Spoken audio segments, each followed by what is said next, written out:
Wild People Podcast. Watch and listen as I interview some of the most interesting and exciting people while they tell you the wild and inspiring stories of their lives.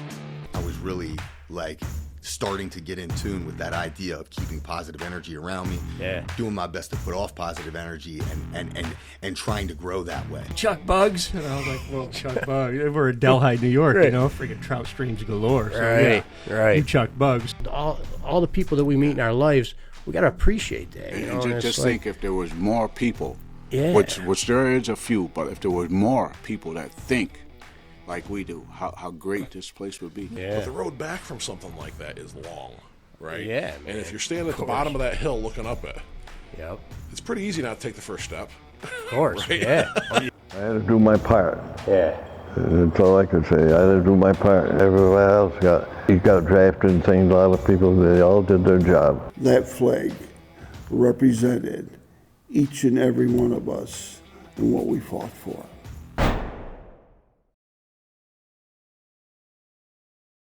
Welcome to the Wild People Podcast, part of the Wild series presented by Steve's Restorations and Hot Rods. I'm your host, Steve Hale. Our mission on this podcast is to bring you interviews and conversations that I'll be having with some of the most interesting and inspiring people in the world.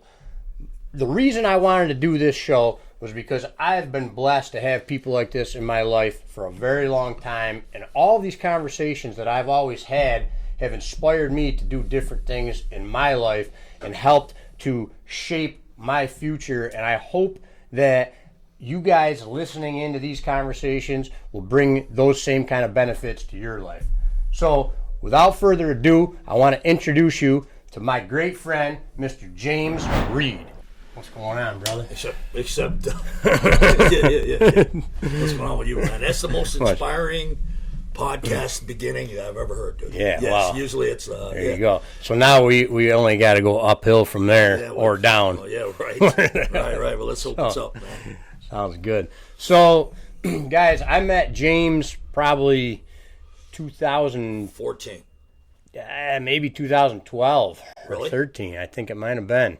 I didn't see it. I didn't remember that. No, probably Okay, from all the times you got hit in your head. Yeah, we're going to talk about in a minute. Yeah, So around 2012 is when I started getting into professional arm wrestling, and I met my great friend, Mr. Chris Myers, and we would all practice at his house, and James would come with Michelle because Michelle, James' wife, she's awesome, right? And so she used to bring James around. He was kind of like her, sidekick. Really? I thought it was the other way around. But Michelle was training with us, and she later on has won multiple world championships and done incredible things. She's single world championship. Well, she's You can start some right. shit right Start there, some man. shit right there. Yeah, right. that's All a right. problem, man. So either way, she's got a WAL hammer, Yes. which is a pretty incredible accomplishment.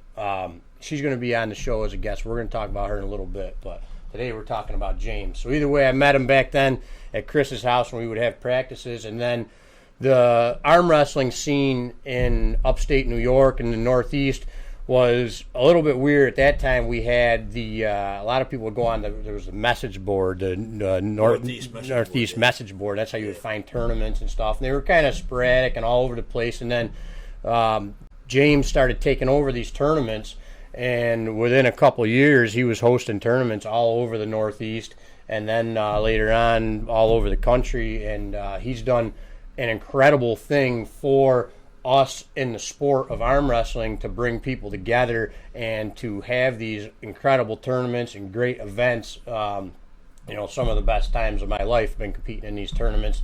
And, so we're 10, 12 years into it. I feel like we're just getting started, but let's let James talk a little bit. We'll back up and get some history here. I'm lost to where I even started at that point. Well, you know what I got? Yeah, I mean, I got into this. I got into the tournament thing with my wife. Right. But it was pretty. Not far into it, I realized that if I just help my wife, and the arm wrestling goes in the toilet, what's going to be there for her? Right. And at first I thought, this needs to be changed. This needs to be changed. It's archaic. some of the rule sets, some of the things that are set up. I mean, look at boxing. You know, I spent so many years in the fight game. Look at boxing. At some time, you know, back in the day, they were still fighting like John L. Sullivan, right? Mm-hmm. But there was nobody knows the year, at least I don't, where somebody turned their hands over, and then you had 50 people in that crowd saying, "Boxing's ruined. Right. We've destroyed boxing." You know what I mean? And so we were looking at that with the arm wrestling. We're like, listen, some of these things need to change.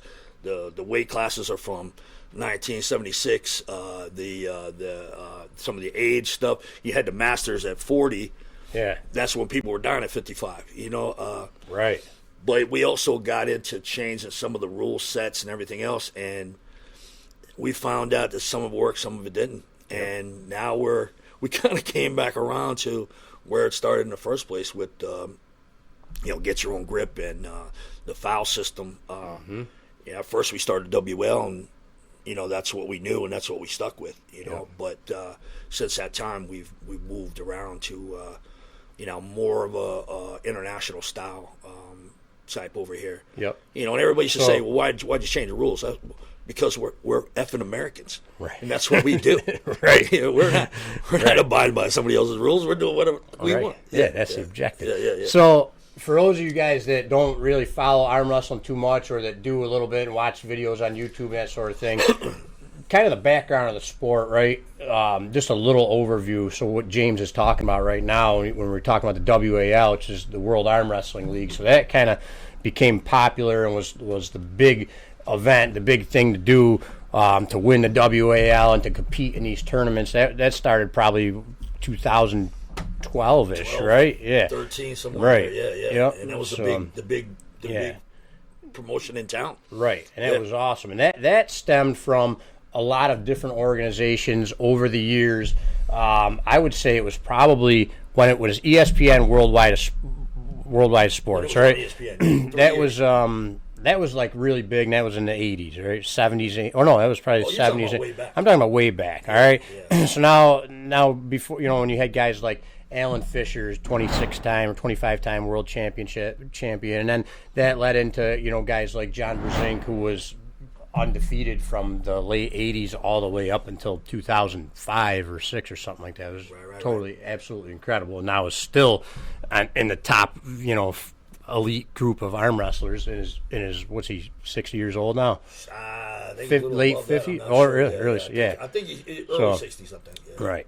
But either way, so arm wrestling has always, it's been this totally incredible sport with top-notch athletes, but it hasn't really been able to get the attention and maybe the unity of other professional sports, right? So there's always been a few different organizations over the years, and my outside take looking in on it is like, it seems like none of these organizations really work together. So you'd have guys competing here, guys competing there in different parts of the world or different parts of the country, and it was never really always together, other than like the world championships that were held overseas, which people would go to national events in the U.S. You'd win a nationals, and then you'd be able to go, or place at the nationals, and you'd be able to go to the worlds. Right. So now that's kind of all changing over the last maybe 5-6 years or so. Yeah, I think last year there was 4 nationals. Right. So that's So that's kind of tough, because you get some people saying, "Well, this guy's a better competitor, but he wasn't at that tournament," and so on and so forth. But there's a lot of that. There's a lot of the promoter. There's a lot of ideals that people don't want to change. They don't want to work with the other people, and there's a big divide right now between the two big organizations. There's the big divide between the IFA and the WAF. Right. And WAF has traditionally been the biggest arm wrestling organization in the entire world. How long have those guys been around for? I don't think the IFA's been around for that long. A few years now, but WF has been around since, I couldn't tell you. Right. I would have to fact check. Right. You know what I mean? Yeah. Something that nobody seems to do. Yeah. But it was the biggest one in the world. It's been around for longer than you and I have been in the sport. Right. So, yeah. Gotcha. What I think is more interesting, and a lot of people probably in the arm wrestling world even don't know the backstory of James's life. And, you know, the objective on this podcast is to talk about the wild rides that all of us are on, that is our life, right? Life is a wild ride. You know, we're spinning around on this rock, going around the sun, and whatever. You know, in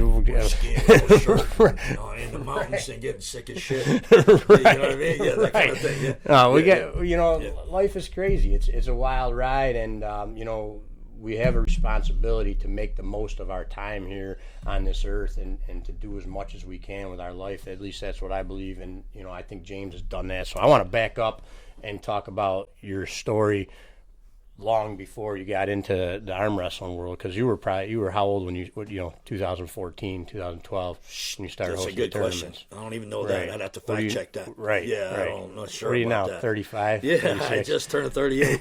yeah. 3, 4, 5, 10 times. Yeah. But your background, though, you had an interesting childhood. Then you got into the military and did some interesting stuff with that. The military, I went in the Army first. Yeah. And I went in the Army because and a lot of guys I met in the Army and some of the other services, it's like I kind of had the same choice they did. It was either go in the Army and see new places, or go in the place where the bars are and never see anything. You know what I mean? Right. And I feel like a lot of those guys had that at that time. So I was young when I just left high school and got in a little trouble. And that was, you know, that was the answer to get the hell out of town, you know. Yeah.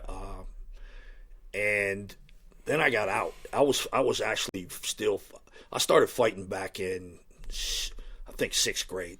Yeah, I got beat up over a girl, and that inspired me to, you know, never have that happen again. Which it's happened again, but you know, I thought it wouldn't again. But that's back in the day when, you know, I think Bruce Lee was still freaking, you know, big at that time. Right.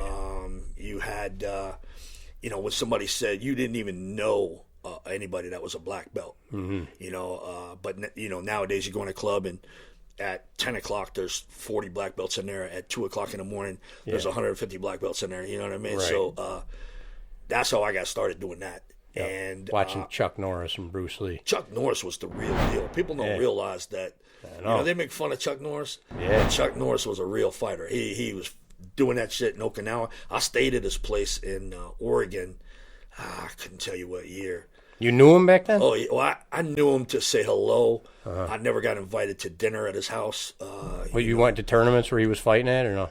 Yeah, when I won the United States Championships in Las Vegas, Norris was there. I talked to him for a few minutes. I was getting ready to go to do, you know, like King of the Table, they have overall. Okay. So you win your divisions, and then they throw you all in the overall. And Norris was there, and he was competing. No. He was watching. No. Yeah, that was beyond that time. He was there with some tall blonde who was hot as hell. Yeah. And he had his cowboy boots on because he's only like 5'7" or so shit, right? But bigger than life when you talk to him. You know what I mean? You don't He's realize got that personality. You don't realize that he's only 5'7". You think that this guy's a giant, you know. And he was cool as hell. That's awesome. You know. Nice. So you won that tournament. I did win that. I ended up taking grand champion, runner-up. I won my division. I think it was light heavyweight division. I won that division. There was 8 or 9 divisions, weight classes, divisions for. This is kickboxing. Professional black. This was point karate at the time, right? Okay. I kickboxed for many years, but this. Back in the day, point karate was still. Nowadays, it's kind of pitter patter. Yeah. Back there, you hit as long as you were hitting the same as the other guy, you were good. If somebody was going overboard, you know, they would say as hard as you want to the body and light to the head. And nowadays, it's changed to if you even tap somebody, you know, they're falling on the floor, they're doing an act and everything else. Right. But at that finals, after I won. I got one of my eyes got closed by another fighter, heavyweight. The heavyweight closed one of my right or left eye, closed it up with a punch, and I ended up taking the second overall runner up to the grand champ at that. But I won the. Are you guys wearing any kind of gloves or no? Yeah, but they're small, like almost like the UFC gloves. Right. Yeah. So. What year was that? 96. Yeah. 96, somewhere in there. When did MMA start becoming popular? You know, when I was still fighting, after I won that event, I got a call from the U.S. team. Yeah. And they were going to Europe to fight. And they wanted me to go with them. But I was still. This would have been like for the Olympics? It was U.S. karate team. Right. Olympics was more taekwondo, which is that's a whole different different fight game. Yeah. You know, that involves a lot of kicking. It doesn't involve a lot of punching. It's a whole different setup. You know, it's a difference between judo and jiu-jitsu. There's a lot of differences, right? That's why I was asking about MMA. It's crazy how many different styles of fighting there is. Well, you know, when MMA was coming up through, we were still. I was still in the game when MMA was coming up through, but we were all looking at it like it was a clown show. We thought it would disappear. You know, you had a guy that was 6'7" in a karate outfit against a sumo wrestler. Right. You had a guy in a wrestling outfit against this other dude in a kung fu Capria friggin' outfit. You know, and we all thought, it's stupid. It's gonna die. You know, it's a tough man contest. Right. And we used to see those all the time. Some of the big events you'd see the tough man contest going on all the time. You know, and that was just lucky punching. You know, a guy close his eyes, throw a haymaker from back behind his ass and just get lucky to hit the guy. You know. Yeah. So we all kind of looked at it like it's garbage. You know. Yeah. And then what happened to it? And it blew up. I was over fighting in Europe and I tore my left hamstring. Yeah. And I'd love to tell you that I tore my left hamstring because I was in these crazy ass battles and shit. Right. But I tore my left hamstring because I wasn't going to let those Europeans beat me at anything. Mm-hmm. So I went over there and when they started drinking, I thought I could keep up with them drinking and everything, right? And these guys drink like, they're professionals. You know what I mean? So I went over there. We were over there for a couple of weeks. I tore my hamstring in the first 3 or 4 days being over there. Falling down, walking out of the bar. No, I was out trying to keep up with these guys. Yeah. And the next day, I'm at an event site because we were fighting for 2 or 3 times for these couple weeks, you know. And I was warming up, and when I'm stretching, I felt like I pulled meat apart. Yeah. You know, and I didn't know what it was specifically at the time. Mm-hmm. But I'm right-handed and I was dominant on my right leg. Yeah. But ripping my left wouldn't allow my right leg to work because your left pulls tight when you're kicking with your right leg. Yeah. So I had to kick with my left leg, which was okay. Yeah. But I couldn't hardly use my right leg at all, you know. Right. And not that that's an excuse. I was a dumbass for drinking and friggin' being dehydrated. Dehydrated. But I still had to fight. I still fought for another 2 weeks. I didn't go home. Yeah. You know. How'd you end up? I took 3rd at their major competition over there. Yeah. And our team lost. But so now at this point, were you still in the Army or no? I was still at TACLET, the law enforcement teams out of San Diego. Yeah. That was a big deal, man, because they when I won the USAs, the US coach reached out to my unit, and the guy that was in charge of my unit when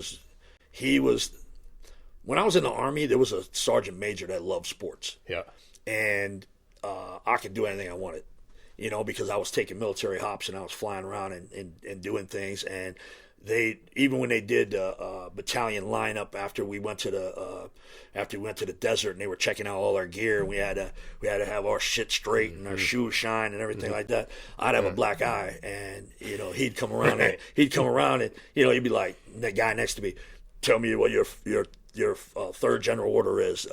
He'd pull a guy's hat off and look, or his helmet, and he'd look for sand, and he'd throw it across the friggin' field. Yeah. Then he'd walk up to me and he'd go, "What happened to you?" And then I'd have to tell him, you know. Right. And then he'd move on to the next guy. Yeah. You know, but military is depending on who you get in charge. Mm-hmm. You know, and when he left, things kind of shut down for me at that point, as far as the traveling. The next guy that coming in was all about military. Screw everything on the outside. He was about the military. So I ended up getting out. And that was a Coast Guard? No, that was the Army. But then you were in the Coast Guard after? Yeah. This is later on. Yeah. Okay. That was the Army. So then I got out of the Army, honorable discharge. I got out of the Army and I went back to Erie, PA, which is where we're from. Yeah. And I had I had a sponsor, a big sponsor back there. The guy was a real estate mogul. Yeah. And he would pay for everything. And, sponsoring you to fight. Yeah, with travel, fight, everything. Yeah. And we opened up a gym, tip-top gym at the top of this building. A lot of people used to come into this gym, and all I would do all day is fight all day. Yeah. And then I work clubs at night, and I fight all night. I called it it was like 15 years of the 3 Fs: food, fighting, and the other F that gets me in more trouble than anything. You know what I mean? Yeah. It caused a divorce and a whole bunch of kids. Right. So that's all I did for that time frame. And then my kids started getting older, and I wasn't making the money that I thought I could make. I had 2 of these places, and I wasn't making that money. And with the gym, you mean? The gyms, when I had that gym in Erie, and then I moved and I put another one on another side of town, and it was a lot of tough people came out of Erie. Oh my goodness, dude! They fight all day. That was their thing. But the thing is, back in the day, you would fight and go to breakfast with the guy after you got done fighting him. You know, there was none of this, the crap that goes on nowadays. And nobody shot nobody stabbed anybody. They would just pound your face and then figure you go eat some eggs. Right. Which was a beautiful thing. That's how it should be. Yeah. That's how it should be. But it's not. Resolve your shit and move on. It's never going to go back to that. But I enjoyed that time frame. You know. So. Well, there's still some of the best arm wrestlers in the world that's coming out of Erie. Oh yeah, Erie's a mecca. You know, that's how we met Danny Carr. Yep. Apache Danny Carr, and he's still a friend to this day. And my wife, actually, her nickname, the Black Scorpion, came from Danny Carr. It did? Yeah. Oh, he named her Black Scorpion? He named her the Black Scorpion. And I told everybody, thank God he didn't name her the Pink Flamingo. You know what I mean? Because we would have had to stick with that. You can't tell him no. This guy this guy was, at his heyday, he looked like Frankenstein on steroids, man. Yeah. He was and I'm not saying the steroid thing. I'm just saying he looked on Frankenstein on. I don't know. He was gigantic. What did he do? He was a fighter. No, he was an arm wrestler. Yeah. Right. Yeah. But he had like 21-inch forearms. But he opened up a gym in Erie.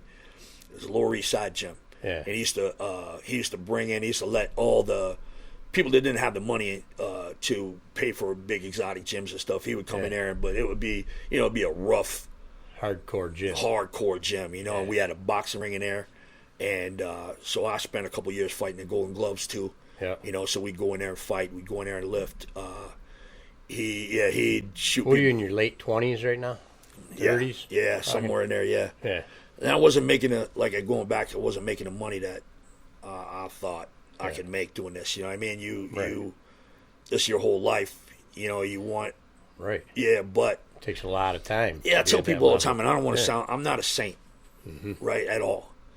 Obviously, but if that thing that your kid has been talking about for the last 6 months, if that thing ain't under the tree when he comes down for Christmas, you could take all your awards and all the shit that you accomplished and throw it right out the fucking window because you feel like the complete loser asshole that you are at that point. Yep. You know what I mean? So, so I started looking at other avenues, and I ended up the Gulf War started.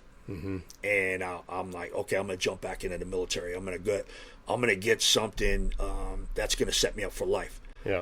So I was running through all these tests. I did the DLAP, the Army Defensive Language Aptitude Test.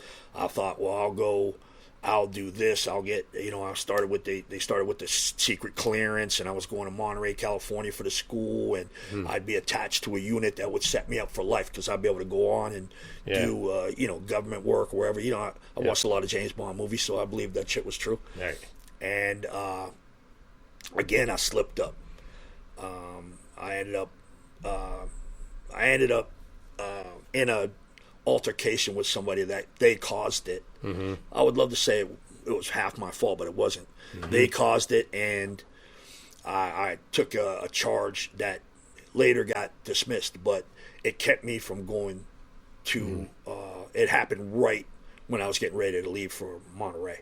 Yeah. And they pulled my orders, and they cost me a lot of, I had to get an attorney, and it cost me a lot of shit. Yeah. But at the end of that, the Gulf War, which only lasted like 3 fucking weeks, the first one, right? All the military started cutting off the prior service. They're like, we're not taking any prior service. So a guy reached out to me from the Coast Guard, and he said, listen, we got we got all this going on over here. We'll take you, especially with your prior service and the fact that I thought I knew a little Spanish. You know what I mean? Yeah. That somehow I passed that defensive language aptitude test. And if anybody's ever taken that thing, like they read sentences to you over the loudspeaker. Yeah. And you have to. They'll tell you that the nouns and the verbs. The nouns will end with a "oo" and the verbs will end with a "ah." So the higher score you get, the more languages you have available. You know, if you're this bright ass crazy genius, you could get Mandarin Chinese. Well, by the fourth section of that test, I was just checking shit off. I didn't have any idea where I was or what I was doing. Yep. And somehow I passed this thing for Spanish, which is the bottom language that you could ever get. You know what I mean? Yeah, there's nothing lower other than English. C on every question. Yeah. I'll just check them off. And I ended up at a TACLET, which is Tactical Law Enforcement Teams out of San Diego. Yeah. And all they did was counter narcotics and alien interdiction. You know, so we started out in the federal building downtown, 10 teams in there, and it's starting to sound like another movie, but it really wasn't. It was again, I thought I was going to be in a black wetsuit with a Uzi out, you know, destroying things, you know, but it was 10 teams in there, and we'd have scheduled trips, and then we'd have intel driven trips. Yeah. You know, and it was cool for a single guy, but my first year I spent like 225 days away. My second year was like 220 days away. Not total, but you'd go for a month and a half, you'd come back. Right. Then intel would come in saying, hey, there's a target of interest on its way. Your teams get activated, and you're freaking, next thing you know, you're flying to Ecuador. You know, and you know, we had like the alien addiction, the Chinese were coming over in these large ass converted fishing boats, and you know, next thing you know, you're going to Disneyland with your mom and your kids, and they're like, oh, no, you're not. I need you at the airport in 4 hours, you know? Right. And it just got old for me. How long did you do that for? 4 years. Yeah. 4 years, yeah. That's when you got divorced first time. No? I got divorced before that. Right before that. I got divorced right before that because it was my fault. Right. If you think about it, like almost all the problems with any relationship between a man and a woman, it's a man's fault. Right. Well, but men don't want to admit it. To say, men don't. No, they don't want to admit it. Right. I'll admit it. It was my fault. She did nothing. It was my fault. Yeah. And we got divorced, and then she came out to San Diego, and we went to Tijuana for like 22 hours and drove back and got married again. I couldn't even see when I was driving back. We were both in the justice of the peace with sunglasses on and shit. Right. I tell people I don't even know if I said I do, and she goes, "Oh, if you didn't say it, I didn't say it." You know what I mean? So you had to bring her to Mexico, get her all drunk, and get her to remarry you. How smart am I? Right. You know what I mean? Yes, it did work. It did work. It did work. Lucky. I wanted my kids with me, you know, and that was a big part of it at the time. Yeah. And her and I agreed that we were going to try to do things different. Yeah. You know, and live a certain way and not. So then what? Then you guys moved back to Erie after that? Yeah. Well, I was gonna stay at TACLET or go to another. There was another unit. There was another unit I was interested in too. But the Chinese thing, which is, I tell this story to people. The Chinese thing is what really took me out of it. And the Chinese thing was they you know, we got the activation. I was going to Disneyland with my mother and my kids. Yep. And it was on a Sunday, and they called and said, "Hey, you know, what are you doing?" That's how they started everything. Well, what are you doing? Well, I'm going to. No, you're not. No, you're not. They grab your gear, and you're at the airport. Next thing I'm on a flight. I forget if they flew us to San Francisco, I think, and then we jumped on some helos and flew out, and they put us on these converted fishing boats. There was 3 of them, and at the time they had. These converted fishing boats had a lot. They had all the Chinese that were coming over, but they also had gang members from China that would blend in with these people. You didn't know who was who. Right. And one of the boats they had, I think they had killed the captain or the first mate. Yeah. And they put a team on each boat, and a team, there was 5 of us on the team, and our job was to manage these things while they were trying to figure out what to do with them. Back in the day, Reagan enacted this law saying that any foreign national that sets foot on U.S. soil, and that could be a solely owned U.S. vessel, it could be our 12-mile territorial sea. Yeah. If they have a claim of being politically persecuted, that we have to investigate that claim before we ship them back. Okay, well, we're like 3 or 4 years back on these investigations, maybe even further. So these guys would come in, they'd put them in a halfway house, and they disappear. They go to a sweatshop, or they go to their prostitutes, or whatever they're going to do with them. The gang picks them right up, takes them right out of there. You never see them again. So what Clinton did is Clinton enacted this law saying, well, Clinton changed it.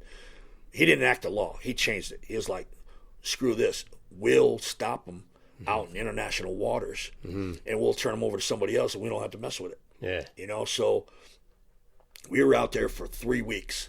I think 3+ weeks, and they rioted because these people, they're out there. I think they were out there a month and a half floating around on these damn boats, right? And they're calling us and they're saying, "Hey, bring them in." So now we start heading towards, where you can see a shoreline, and then you get a call and say, "Hey, you know what? Take them back out." This happened like 3 or 4 times, So we're sitting there. Then they lost their shit and started rioting. Oh yeah, they lost their shit and rioted, man.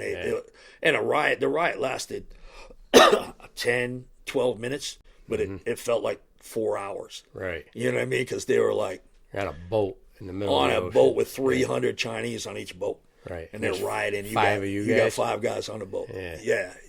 You would go to bed at night, and they would tell you, take your 9, because our teams carried, we had tactical holster, throat mics. Yeah. And you would take your 9 out at night. They would tell you, take the 9 out, pop the round out of the chamber, put it back in the clip, but now you don't have a round in the chamber. So if they sneak up on you in the middle of the night, they pull your 9, they go to shoot you, they didn't slide the hopefully you're fast enough to get out. Right. So we were watching that all the time, and these guys were like, they would be down in the bottom of this boat, and you'd look down this gangway or whatever the fuck, and they'd be down there like flipping you off and calling you names and everything. 'Cause they blame you for all their woes and everything. Right. And just the one night, I was up that night, and I looked down, and they were, dude, most of the time they weren't even dressed. They'd have no pants on. They'd have no underwear. They'd just their underwear. They'd freaking flick their freaking shit at you and shit. Serious, all the time. You're like, what the hell's wrong with you, And so this one night I looked down, and they're dressed. Yeah. And so I'm like, what the hell's going on? So I send somebody wake up the team. I'm like, these guys are dressed. There's something going on, And next thing you know, they start chanting. And they had pipes, and they had whatever they could pull, pots, pans, whatever they could pull out of the bottom there. And they're down there beating on the sides of the boat, and they're beating on the friggin', the top part of it, and they're chanting down there. So you're sitting on this this stairwell coming up, and I'm thinking like all these years I spent in the ring, and I'm thinking like I'm immortal at this point, So I'm sitting there with you couldn't shoot them because they were thin. If you shot them, it'd be like a potato chip. You'd kill like 6 of them. You know what I mean? So you had your expandable baton, you had your pepper, and I was standing at the top of this stairwell, and next thing you know, like all of a sudden your arm starts twitching, right? And you're like, and then your leg starts going and everything. Then your other leg. Pretty soon you're standing there, and you don't even know why your whole body's shaking, right? Because I've been in multiple ballroom brawls. But that shit happens. You blink your eye and the place is in a fight. Right. You don't got time to think about it. Yeah. You only got time to let your adrenaline flow. You're in the middle by the time you even turn your back. This thing you had to wait for them. You know it's coming. You know it's coming. You had to wait for them. And when they came hard. And I dive bombed them and you had to. Not only did you have to. Obviously fight your way through, but any kind of officer survival thing, you have to maintain your weapon because they'll reach for your 9, and then they'll shoot you, and then you know what I mean? Yeah. So what were you guys protecting the captain's quarters or something? No, we were just trying to maintain order because, like I said, you don't know who the gangbangers, you don't know who the gang members are on this thing, and you're getting the orders on whether to bring them in or take them out or whatever. Yeah. And finally, when they rioted, that was kind of the deal. But that right there, you found out later that the whole reason that we were out there for so long is because the U.S. and Mexico, which we used to turn them over to Mexico all the time. Yeah. And they'd stick them in an orange jumpsuit and ship them right back to China, right? Yeah. Well, they were arguing about who was going to pay for the fuel for those planes. Yeah. So I'm out there for 3 weeks in a riot Right. because nobody wanted to pay for gas. Yeah. And I'm like, I told my wife, I'm like, this is the end for me, man. This is crazy. So it just showed that you're a pawn in the game. Well, that sounds like it'd make a good movie, though. You know what? I think I only pulled my 9 probably twice in the whole 4 years. Yeah. I was on a oil platform one time, and they had a couple guys that had warrants, and we were searching the cabins and stuff for this on this oil platform, and that was probably scarier than the riot, Right. because you tell people all the time, you ask people all the time, what color is water, and they'll say, well, it's blue. No, water's clear. So whatever color the sky is, that's what color the water is. So at night, the water's black. The sky's black, water's black. Yeah. So when we were on this platform and you're rolling around, if you walked up the edge, they're not finding you. You know what I mean? So, Right. yeah, that was the scariest part of the whole thing. I'd rather run into, 10 of these Chinese riots than walk off the side of a platform and they can't find me. I'm floating around in the black ocean,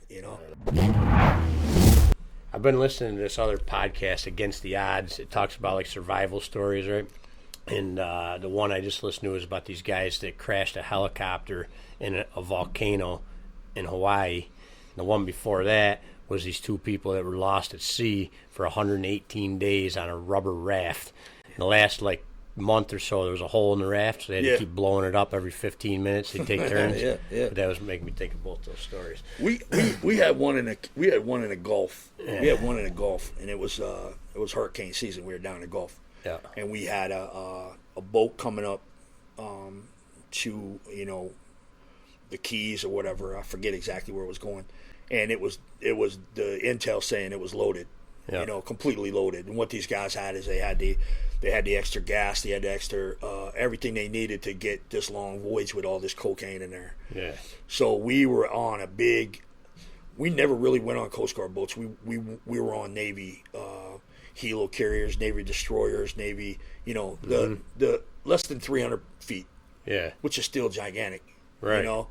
And we went down, and we would have a steel inflatable hull on that. They would put our hull on that boat, and then when we went out to do a boarding, they would lower that, and then we'd shoot out and do the boarding. And the Navy boat was more or less backup, But we had one in the Caribbean that. It was a hurricane season, right? Yeah. And this boat, not only was it loaded, but it put out a distress call too. Right. So you're thinking, not only do I get the, you can't lose. Yeah. So they sent us out, and the waves at the time, you're talking about probably 2 stories, 3 stories high. The waves. Yeah. Okay. Well, now you got a fishing boat. It's a converted fishing boat, and the antennas on this thing are 2 stories high. Yeah. Okay. So. Coming in with the waves, it took us 45 minutes to time the hull to come into the side of that fishing boat, because if you came in wrong, you'd land on top of the antennas, right? Or if you came in wrong, the fishing boat would land on top of you. Yeah. So that's crazy. Right. But you're out there for 45 minutes on these waves on an inflatable hull, trying to get on this fishing boat. So me and another guy jumped on this fishing boat. Yeah. And immediately jumped down below, and the boat was up to my waist in water. And didn't realize that at the time, but with the chemicals they had on there, the extra gasoline, the cocaine or whatever shit they had, all this crap, the seawater had gone in there and mixed with this shit. And both of us immediately got sick as shit. Yeah. They had to vac us out and take us to a hospital in Cuba. And next thing you know, this is my wife hated this shit. She gets a call. Hey, your husband's in the hospital in Cuba, but he's okay. You know what I mean? Can you imagine? Like, because you couldn't really. Yeah. It wasn't like like I said, it wasn't like a movie, but you couldn't communicate with your home because communications were watched by cartels. They were watched by criminals and shit. Yeah. So you couldn't call and say, "Hey, honey, I'm in Panama. Yeah. We're going through the canal. Just thought I'd let you know." Right. Because they would you might that intel might be given away. That's pretty So, cool, man. you So, know- so after all that, you decided to live a normal life. Is that what I right? did? Normal. Is that what I did? Yeah. Is that what it was, or no? But you decided to calm down. I'll try to. Well, I still went back to the fighting, and after the hamstring thing, I kind of got that took a long time to heal. Yeah. That thing ripped all the way down the back, and after the hamstring thing, my Achilles blew on the right side. Yeah. And that was a mess, And then in the meantime, my wife gets, we'll fast forward a little bit. Mm-hmm. My wife gets cancer, and she gets cancer. And, all the years I spent beating people up and fighting everywhere, you realize that you're not as tough as you thought you were at that point. Right. You can't do a damn thing. You feel helpless as shit, Yep. and she was there. She is crying. You don't know where this is going to end up, and so we beat that one, Yeah. and then a few years later, she gets cancer again, and come to find out that even when like an alcoholic's got a thing saying, "Hey, I'm 7 years." Yep. Cancer people got that little, "Hey, I'm 7 year, 8 year cancer free." Yep. I don't think they're ever cancer free. I think that once you have it, it's still sitting in there somewhere waiting for you to do something to activate it. You know what I mean? It's like you got some kind of DNA problem or gene or whatever the hell. Obviously, I'm not a doctor. Yeah. But Well, I don't know that much about it, but from what I've heard, I think I've heard that everybody has those cells in their body. Yes. But sometimes they just activate, depending on maybe diet, lifestyle. I don't freaking know. But, I don't know. She was at the gym. She was in the gym Right. at that point for 20 years. Right. It happens to healthy Yeah, people. yeah, and she was healthy, So that second cancer was way worse than the first. Yeah. And that's how it was. We were trying to do things, and she, this normally active, crazy person is in bed crying. Yeah. She can't go to the gym. She can't do anything. And so I reached out to my friends in Erie who, the arm wrestling, and they said, "Hey, she ever try arm wrestling?" I'm like, "No." They go, "Well, let's try it." Yeah. And that's how the whole thing came about. It was just about trying to get her Healthy and strong. Again. Yes. Yeah. That's all it was. And that gave her a reason to train. It did. Yeah. It did. It gave her something to go for and everything. So it kind of, my shit was at a tail end, and her shit was just beginning. So we shifted. Did I actually do anything? You know what I mean? When I watch her accomplish, she going from being in bed and all effed up to winning a championship in 3 years. In 3 years. It's incredible. Yeah, it's crazy. It is. But she was like motivated. But she's one of those people that she really wants other people to not admire her, but she wants other people to see that, hey, look, this is how bad I had it, and this is what I did, so you can do it. Well, that's exactly what you just said, though. Is like you say, "Oh, watching her, I feel like I didn't do nothing." You hear that so much with everybody, right? Especially now, I think with all these so-called influencers on social media, people put these people on a pedestal, right? Yes. And they think because you mostly see a highlight reel on social media or the internet or whatever. And people say, "Oh, this person's so much greater than I am, and they've done so much. I could never do things." But everybody's running their own race. You know what I mean? Yeah. And I think that's a big problem is idolizing people. You know what I mean? It's okay to take an example from somebody, and that's a good thing is to look up to people, but not to put people on a pedestal that they're better than you, because everybody's life is totally different. Yeah, you know what I mean? yeah. We're all running our own race. A lot you of know them, what I mean? A lot of them, they made the choices that put them in that bad situation to begin with. Right. You know what I mean? For sure. I have a problem with that. Yeah. But then they can some people can make the choice to change that and turn that around. And I think that's where, looking at people who've done incredible things like Michelle and like the stuff you did. That's you can use that as inspiration, or you can use it to put yourself down, and that's a choice that you got. You got to make that choice. That's what I think you're seeing more of nowadays. It instead of like what you're saying is learning from that situation, learning to trying to better yourself. Yeah. You're using that situation as the reason that you're in that position you're in. Right. It's blaming everybody. It's blaming everything and everybody else for the position you're at. Right. And that's crazy. That drives me insane. When I lost a fight, it was never a day where I'm like, referees screwed me. La la la. It was me. I didn't train hard enough. See, I say that about arm wrestling though. Like when I lose, I'm like, it's James' definitely fault, 100%. It's a shitty refs he puts out there. He's bad refs. He's got all these crappy rules. I think that's like an important thing with anybody doing anything great. Who you got in your corner is also real important. You know what I mean? So like you say, like about like when you were all you wanted to do was fight. That was it. That's why you got to be so good. You got to hyper focus. You look at all these guys, right? Like Michael Jordan, Kobe Bryant, right? He was in the gym at 3 a.m. and all he did was want to play basketball, right? But look at all the people he influenced. He had some great people in his corner that were also promoting his message. You know what I mean? of being the best version of himself and not giving up. You know what I mean? I had some great people in my corner for a while. Right. And then things happen. Life catches up with you. It does. The third F caught up with me. Right. Yeah. Third F will get you. The third F will get you every time. Yeah. Right.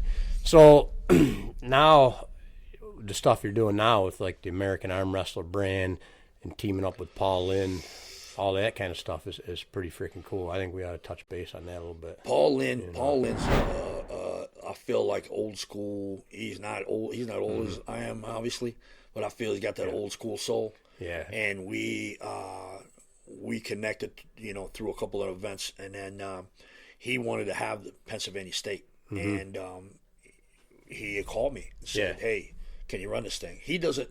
It's hard to run events when you're still competing. Right. And I tell him all the time. My wife don't have anything to do with the events. She just, she'll do registration, then I pull her, get her out of there. But well, that's like you can multitask, which I always say is a surefire way to screw up a bunch of stuff at once. Yeah, you'll do everything. You'll do all these little things half-assed. Right. It's okay to focus on one thing and then switch to fully focusing on the next thing, that's a hard skill to develop too. But yeah, to run the tournament and compete at the same time. So him and I have been partners for a while, and I think you need that at an event. Mm-hmm. I think when I see the events that aren't as successful as, first of all, every event I do, I'm looking at like, what the hell could we have done better for that? Yep. You know what I mean? Because I'm never happy with how it turns out.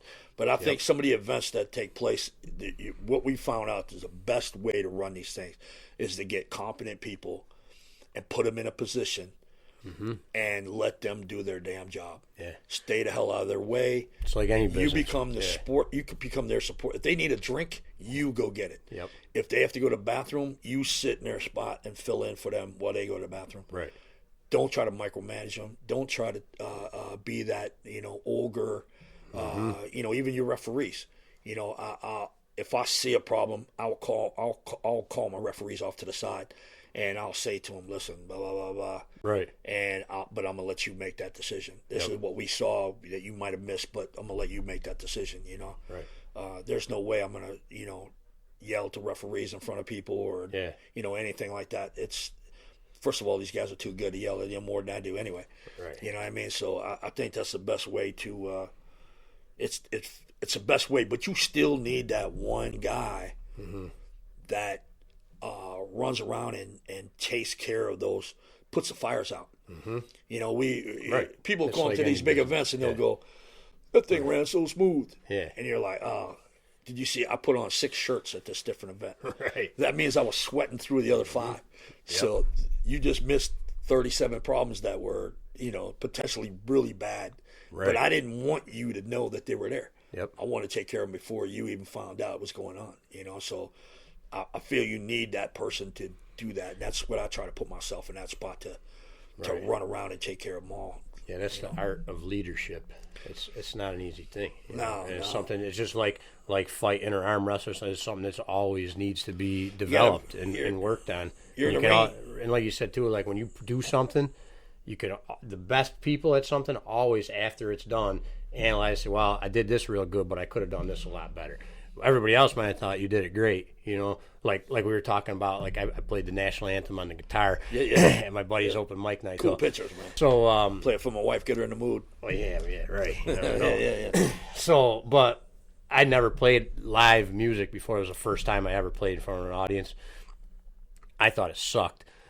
Everybody was cheering, and they were happy. They thought it was great. But so now afterwards, I look at it like, all right, well, here's the positives, right? You know what I mean? I got up the courage to play this thing. I practiced it. You know what I mean? I put everything and I did all this. This is what I could have done better. Right, you know what I mean? Right. I could have practiced a little bit more. I could have worked on this. I could have worked on that. You know what I mean? So next time I do it, all right, I'm going to do it better. You know what I mean? I'm not just going to say, I did this. Great. You know what I mean? That's it. Same thing with arm wrestling. Did you get there on time? I was there early, man. Really? I was there early. Well, you did that better. Yeah, you did that better right. already, man. Yeah. That's not normal. What's the mission going forward with arm wrestling? Right, so you've taken arm wrestling now in the Northeast, I think, and you've got all these people that you met and worked with. You know what I mean? You've become friends with Devin Larratt, John Brezink, Paul Lynn, all these incredible people, and you guys have put all these tournaments together. What's the mission going forward? What do you think the next few years looks like for arm wrestling? I think more people are aware of arm wrestling than they've ever been. Yep. I think there. Obviously the social media and shit has a lot to do with that. But there's more people involved with it, and more people, looking at it. The problem is it's people seem they still need to do the WWE show.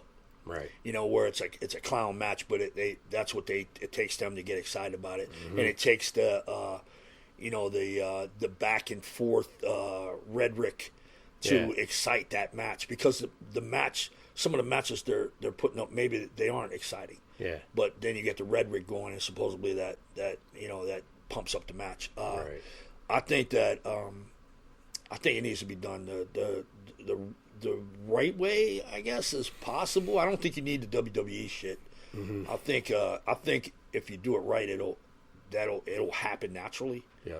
I think a lot of that's coming from like the super match format, right? Which is kind of big. Like my outside perspective, right? Looking at it from a bird's eye view, I see you've got smaller tournaments all over, which are guys that aren't the best in the world yet, or maybe they won't ever be, but they want to compete, and that's awesome. And you got like the East versus West, format, right, where supposedly this is the best people in the game, right? And I think that's helping bring viewers that aren't in the sport into it. And I think that's like the most important thing. You got your competitors, but in order for the sport to grow, right, as people always talk about, you got to have people that aren't in the sport to watch it, right? Like football, for example. I would say that a large percentage of people that watch professional football probably have played it here and there, maybe in high school or whatever, but majority of them aren't somebody that's going to get out on the field and play football. Right. These are fans of the sport. They're fans of their person or their team or whatever, their competitor. And I think that being able to showcase how much is involved with arm wrestling and what the sport really entails, the love for the competition and the drive and the dedication that all of these athletes have that we all got. I think being able to show that to spectators is a pretty important piece of growing the sport. And I don't think anybody has ever really figured that out the best way possible. You know what I mean? Like we talk about like the Wide World of Sports, the ESPN thing, like they were showing it on TV a lot. Now YouTube, you got a lot of stuff like Devin Larratt's doing a great job, all the stuff he's putting out. But how do we get spectators in so much? Maybe social media is doing that. I don't know. You got to bring them in. You can't. You got to turn them at 6 hours long. Right. You're doing left and right. Yeah. And somebody's sitting there and they're like, even the families don't want to be there. Right. You know what I mean? So there's no answer really. A super match format is what everybody thinks, but a lot of the super matches, now you've kind of convoluted the whole term. Yeah. Of super match, because now everybody has a super match. Where at one point it was the people that people wanted to see. You know, like Right. I used to say, if I take this super match and I move it over 2 states, is it still super? Do these people 2 states over even give a shit whether these 2 guys compete or not? You know, everybody wants that match, and everybody wants that notoriety, and I don't. You can't blame them, right? But back in the day, you got that notoriety, you got that position from the hard ass work that you put in, Right. And now guys are getting these matches that they've been in this sport for 6 months, and they're getting a match with the training partner they've had for the last 3 months, and that's now they can't come to the event because they got this super match in a backyard barbecue or a freaking garage series. Yeah. And it, you know, I feel to put the time in. Yeah. Put some shit on your resume before you step up to be that person that everybody wants to come see. You know, I want to see that. So, for those of you guys that aren't in the sport, right, there's a couple different ways of doing it, right? So we have tournament style, which is a double elimination kind of bracket, right? So you have maybe 10 competitors, you know, in your class, and you guys are all going against each other. It's double elimination, and the winner is the winner of the tournament. Okay.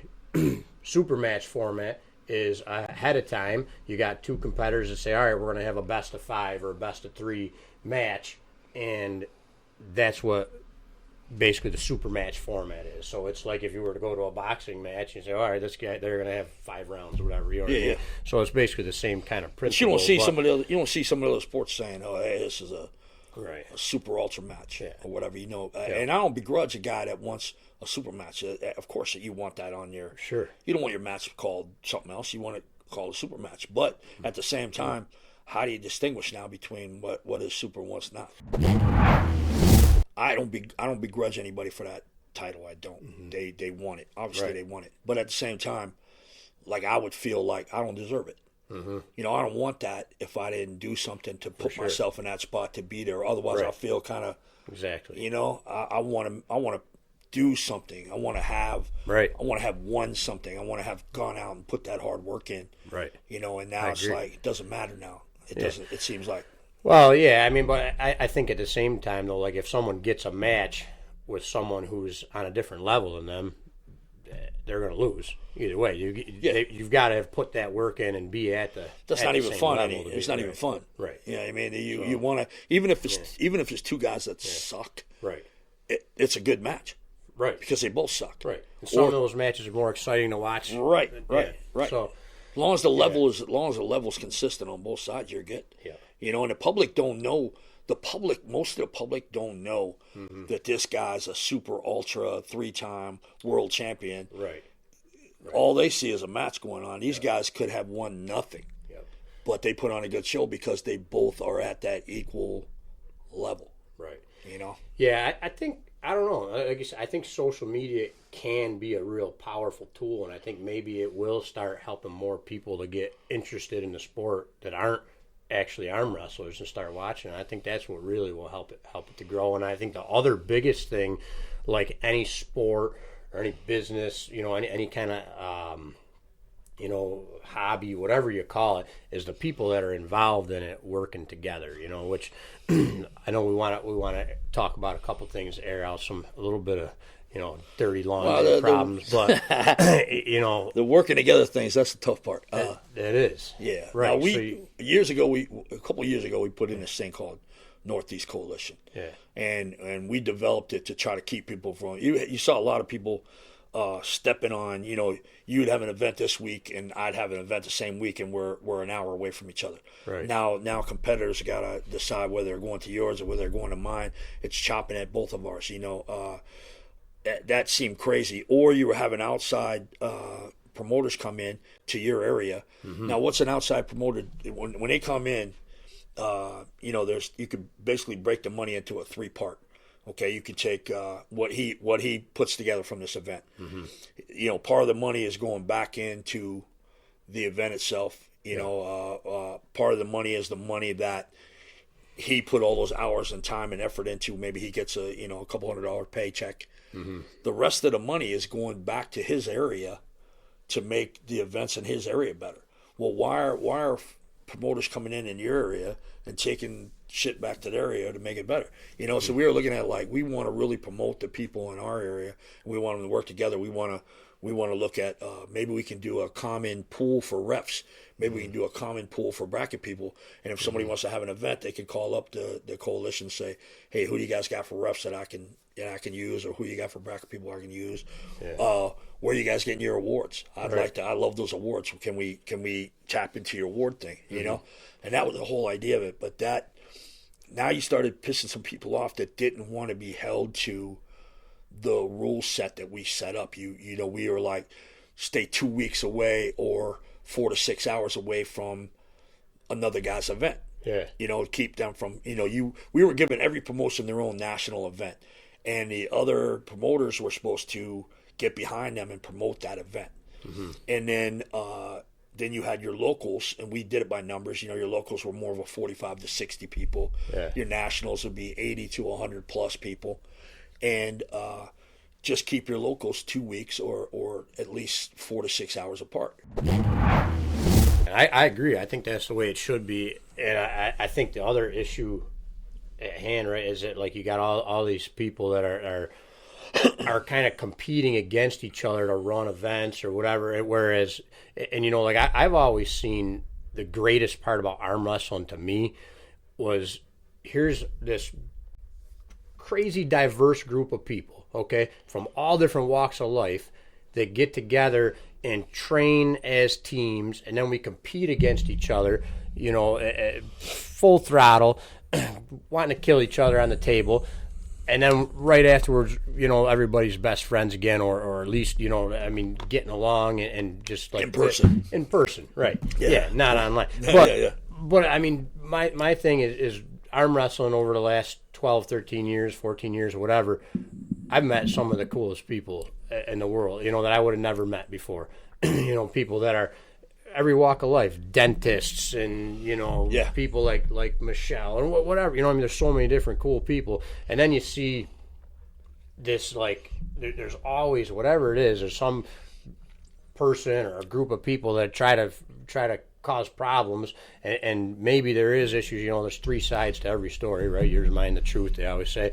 But then, people say, oh, well, I can't go to this tournament because this guy's there, and that's just like a pain in the ass. You know what I mean? It's stupid. Man, I wish people would just get over that shit and, have fun, go to these tournaments, make each other better, kick each other's asses, and help each other. Hey, listen, you could do this a little bit different. You could do that a little different. Hey, it's good to see you. This is what you're doing. That's awesome. You inspire me, so on and so forth. And just leave the frickin' drama out. Well, we talked about this before. What you got is you got people that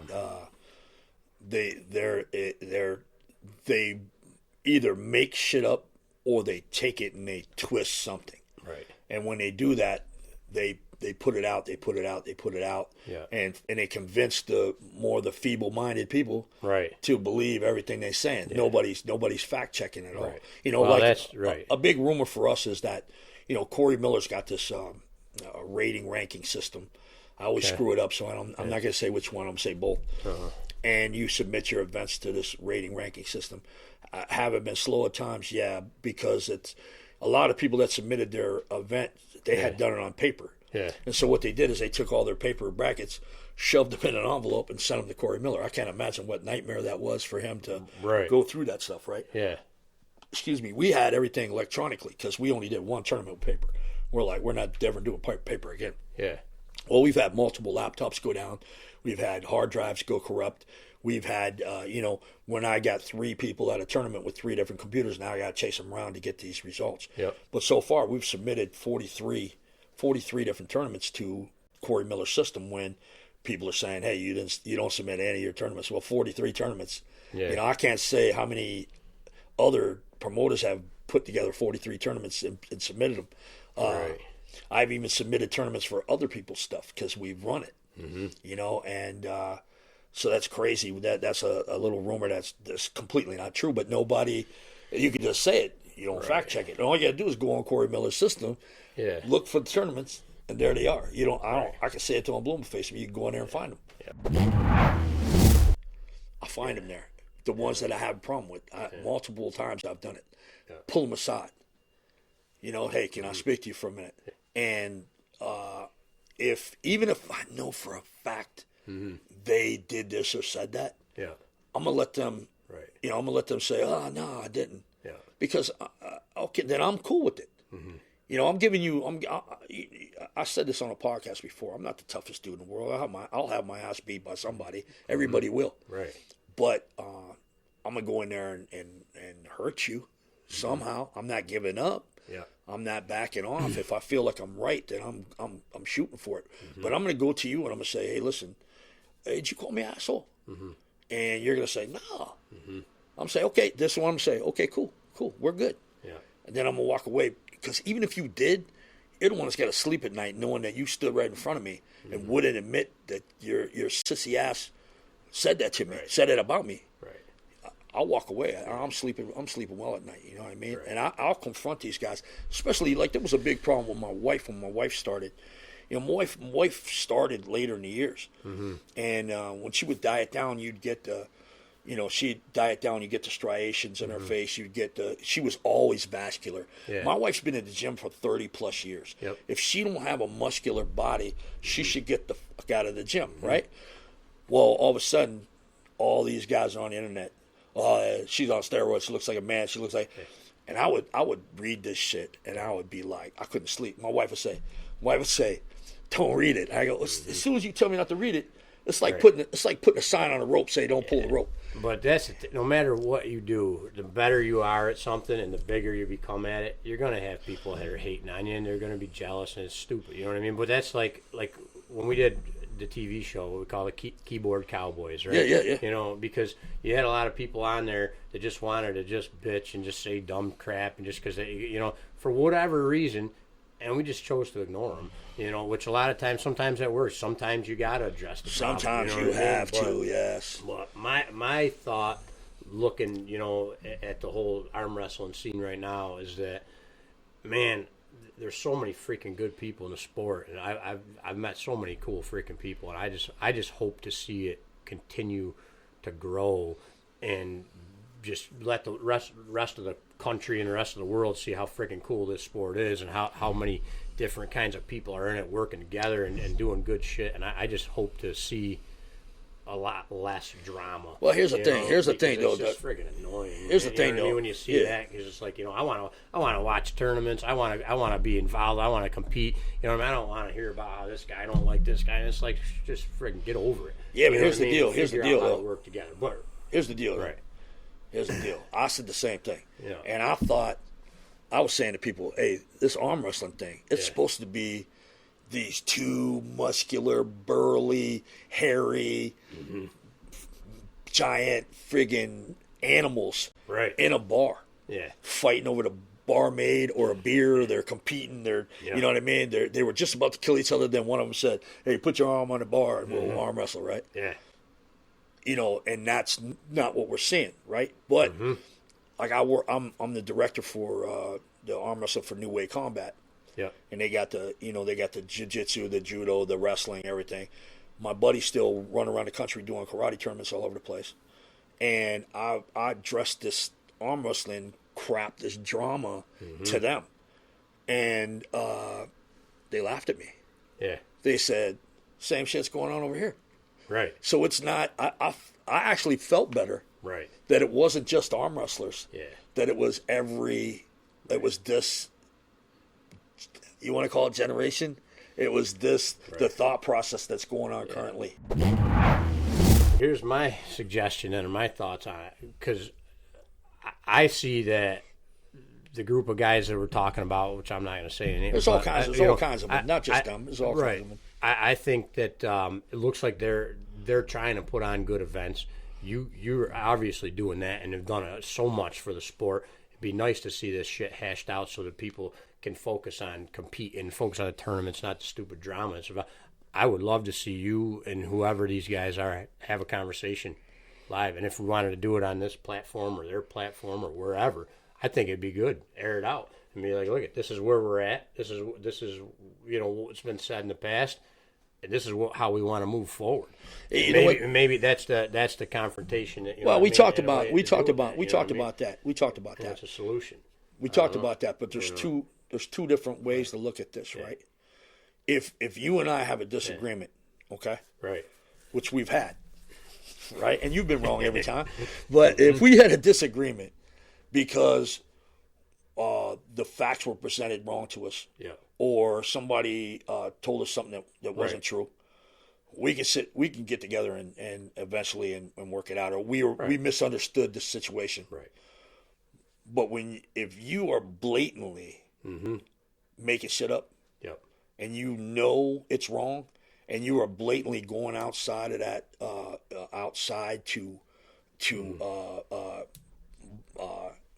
affect or harm the people, these other people, there's no conversation in the world that's going to fucking help that. The only conversation that is going to help that is in an alley, right, with a baseball bat. You know what I mean? And that's the only.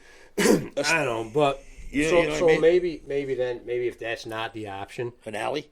You know what I mean, or talking it out, right? Yeah, no. You know, either one of those. Yeah. Maybe it's just here. I'm going to keep doing what I've been doing. That's the key. Putting tournaments on, putting on events, and you know what? Talk all the crap you want, and the friggin' truth is what it is. And we're not asking any of these guys to pick a side. All we're asking them to is do a little fact checking. Right. Do a little because fact I think checking. at the end of the day, right, is where arm wrestlers and the guys coming into these tournaments don't want to have to pick and choose and say, I can't. No. I'm friends with this guy. I'm friends, and that's the dumb crap that's bad for the sport, I think.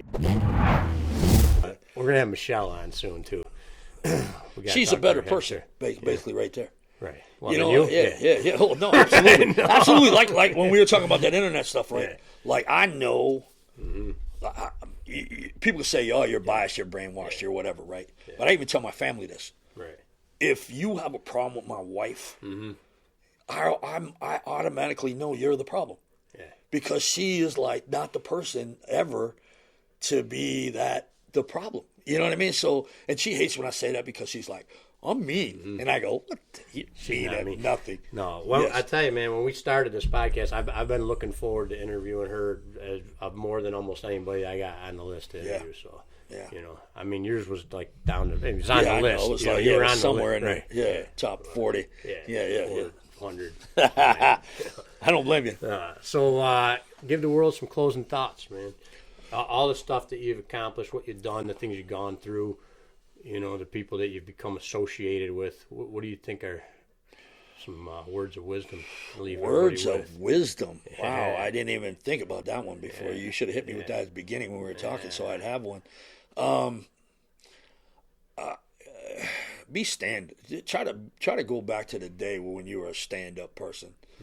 When you said what you meant and you meant what you said. And if you know you have a big enough ass that you want to friggin', you know, say crazy shit about people, then don't be surprised when they come and visit you. You know what I mean? Right. Just be a stand-up person. Be a stand-up guy. You're going to do something, do it. Do it. Stop getting on the internet and making up shit and being a little pest and all this other shit. Just be a stand-up person, man. And we ran out of them. Where did they go? Where did they go? A lot of people those kind of people aren't on the internet causing problems and causing drama. God, they're living life and it's doing stuff. I mean, listen, man, I think it's like anything that you focus on, right? Like they say, if we're in this room right now and I told you to pick out as many red items as you could, right? Okay, and I gave you 20 seconds to do it, right? You name off a whole bunch, and I'd say, how many green things did you see? Well, I don't know, because you weren't looking for green things, right? But there's a whole bunch of green stuff in here. So it's like if you're looking for something negative, you're gonna find it. I was wondering how you're coming around to that. If whatever you're looking for, whatever you're thinking, and that's what's gonna amount to in your life. You know, that's what you're gonna see. All right. So like, if you're looking for non-stand-up kind of people, man, they're friggin' everywhere. But if you're looking for good people to follow too, they're out there too. I got all my people. There's a lot of people that I look up to, and a lot of the people we named off. You know, and you see a couple of them we've already interviewed on here. Bill Sinks, Paul Lynn. You know, those are some awesome interviews. You know, but it's like who you surround yourself with is who you become, who you pay attention to. You know, all that matters. So it's what you choose to focus on. I think. You know, I have basically the same crew that works with me all the time. Yeah. I have, you know, the Chuck Bardo, Colin, Jeff Luke, Paul Lynn, Bart Wood, my wife, Kaylin Bryant. You know, when we can get her in there.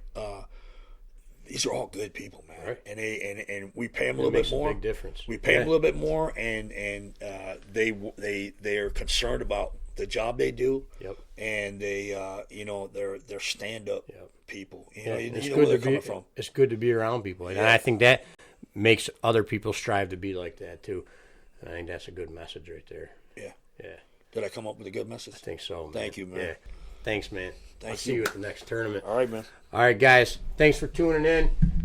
Get out there, live your wild ride to its fullest. We got a whole bunch of awesome stuff coming up. Check out those other podcasts. Bill Sinks, Paul Lynn, all that stuff's great. Look forward to Michelle's coming up, and we'll see you guys around. Later.